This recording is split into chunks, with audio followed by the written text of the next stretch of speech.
Originally, GLaDOS was built to curl up and disguise herself as one of her rings, potentially explaining how she had survived the explosion at the end of Portal 1.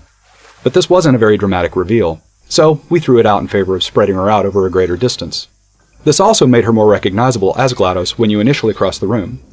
The actual wake-up animation was a combination of simulated animation with a layer of hand-keyed animation over the top. A two-stage model was created for this scene.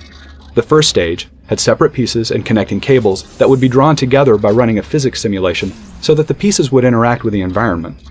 Physics simulations were also used to break apart the objects GLaDOS crashed into while she writhes around.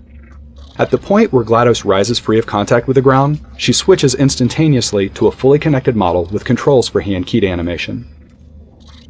From this point, the animator enhanced GLaDOS's awakening by hand, choreographing the violent chaos of her re-emerging consciousness, while at the same time conveying the weight of a machine the size of an airliner.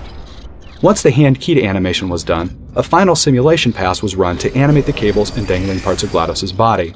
The scene was produced very rapidly for an E3 deadline, and a traditional rig for the sequence was never fully realized. This made it difficult when we extended the sequence after E3 to add further animation, but we accomplished it by bearing in mind that GLaDOS herself is pretty broken at this point. The last part of the sequence requires the player to lose control of their view while being immobilized by a giant mechanical pincher. Once the controlled camera takes over, a careful alignment and time synchronization was required to make all the hand-animated models and camera interact with each other.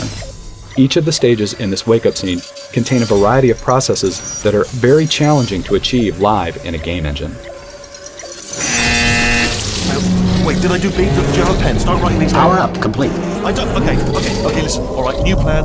Act natural. You've done nothing wrong. Hello! Oh, it's you.